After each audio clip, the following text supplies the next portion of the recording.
ఇవాళ మనం చెప్పుకోబోయేది కేవలం ఒక అవతారం కథ కాదు. ఇది ఒక మహా విశ్వ నాటకం. అసలు మొత్తం గ్రహాన్ని ఎవరైనా దొంగిలిస్తే ఏం జరుగుతుంది?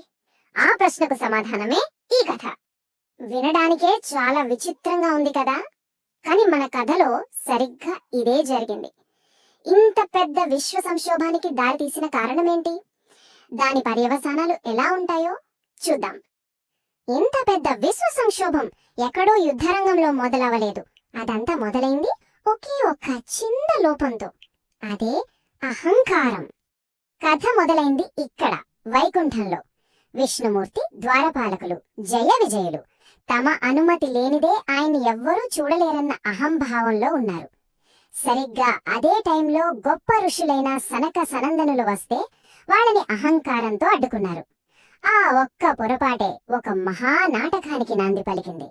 అహంకారానికి పెద్దగా కారణం అవసరం లేదు కదా. ఏమీ లేకపోయినా నా దగ్గర ఏమీ లేదు చూడు అని కూడా అహంకరించవచ్చు. అది అంత సులభంగా మనల్ని ఆవహించేస్తుంది. ఈ కథలోని అసలు సమస్యకు మూల కారణం కూడా ఈ అహంకారమే. ఇక్కడ చాలా మందికి ఒక ప్రశ్న వస్తుంది, విష్ణుమూర్తి తన సొంత వాళ్లనే వదిలేశాడా అని. కానీ అసలు విషయం అది కాదు. ఇది శిక్ష కాదు, ధర్మాన్ని నిలబెట్టడానికి చేసిన ఒక సవరణ. మన శరీరంలో ఒక భాగానికి జబ్బు చేస్తే దాన్ని తీసేయకపోతే మొత్తం శరీరానికే ప్రమాదం కదా. అలాగే తన వారి తప్పును సరిదిద్దడం ఆయన బాధ్యత. అప్పుడు విష్ణుమూర్తి ఆ ద్వారపాలకులకు ఒక ఆప్షన్ ఇచ్చాడు. త్వరగా తన దగ్గరికి వచ్చేయాలన్న ఆతృతతో వాళ్ళు 3 జన్మల పాటు ఆయనకు శత్రువులుగా పుట్టడానికే సిద్ధపడ్డారు. సో వాళ్ళ పతనం నిజానికి వాళ్ళు కోరుకున్న ఒక విముక్తి మార్గం అన్నమాట. సరే, వైకుంఠంలో మొదలైన శాపం ఇప్పుడు భూమి మీదికి ఎలా దిగి వచ్చిందో, ఆ విశ్వ దోషం ఇద్దరు భయంకరమైన అసురులుగా ఎలా రూపుదిద్దుకుందో చూద్దాం. ఈ కథలో చాలా ముఖ్యమైన అంశం ప్రదోష వేళ. ఇది అస్సలు మంచిది కాని సమయం, ఉగ్రశక్తులు తిరిగే వేళ. సరిగ్గా అదే సమయంలో దితి అనే ఆమె తన భర్తను సంతానం కోసం కోరింది. ఆ కోరికే ఇద్దరు లోక కంటకుల జననానికి కారణమయ్యింది. ఆ అశుభ సమయంలో పుట్టిన వాళ్లే ఈ కవలాసురులు. హిరణ్యాక్షుడు అంటే బంగారాన్ని పోగేసేవాడు, అత్యాశకు నిలువుటద్దం. రెండవవాడు హిరణ్యకశిపుడు, భోగానికి కామానికి ప్రతిరూపం. వీళ్ళిద్దరూ మరెవరో కాదు, జయ విజయుల మొదటి జన్మ.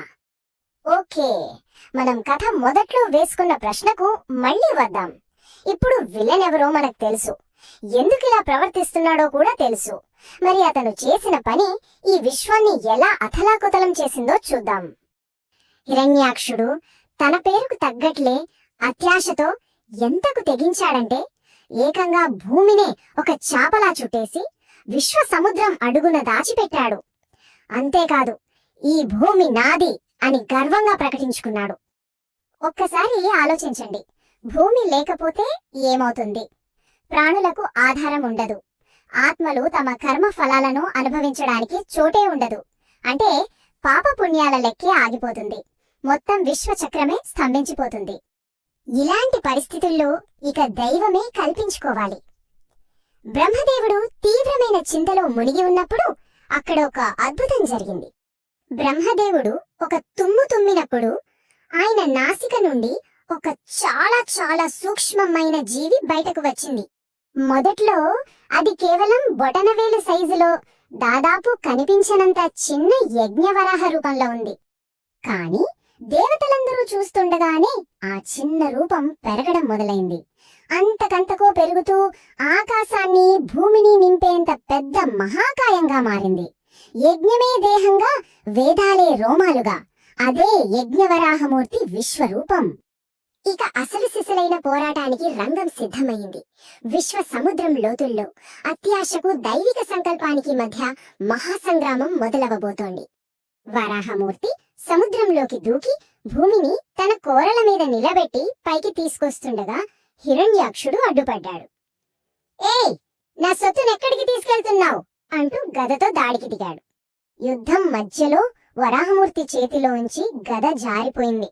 అప్పుడు ఆశ్చర్యంగా హిరణ్యాక్షుడి ఈ మాట అన్నాడు, చూసారా, కథలోని ప్రతినాయకుడిలో కూడా ఒక యోధుడికి ఉండాల్సిన ధర్మం కనిపిస్తుంది. నిజానికి విష్ణుమూర్తికి ఇదొక పెద్ద యుద్ధమే కాదు, ఆయన దృష్టిలో ఇదొక లీల, ఒక ఆట అన్నమాట. ఒకప్పుడు తన భక్తుడు ఎంత బలంగా తయారయ్యాడో చూడటానికి ఒక తాత తన మనవడితో సరదాగా కుస్తీ పట్టినట్లుగా ఉంది ఈ యుద్ధం. దేవతలకి మాత్రం భయం వేసింది. వాళ్ళు, స్వామి, నీ లీల చాలు, వాడిని సంహరించు అని వేడుకున్నారు. అప్పుడు వరాహమూర్తి అల్లరి చేస్తున్న పిల్లాడిని తండ్రి దండించినట్లు హిరణ్యాక్షుడిని ఒక్క దెబ్బతో నేలకూల్చాడు. హిరణ్యాక్షుడి ఓటమే కేవలం ఒక యుద్ధం ముగింపు కాదు, అది ద్వారపాలకుల 3 శాపగ్రస్త జన్మలలో మొదటిది పూర్తయిందని చెప్పే సూచన. వాళ్ళు తిరిగి భగవంతుని దగ్గరకు వెళ్లే ప్రయాణంలో ఇది మొదటి అడుగు.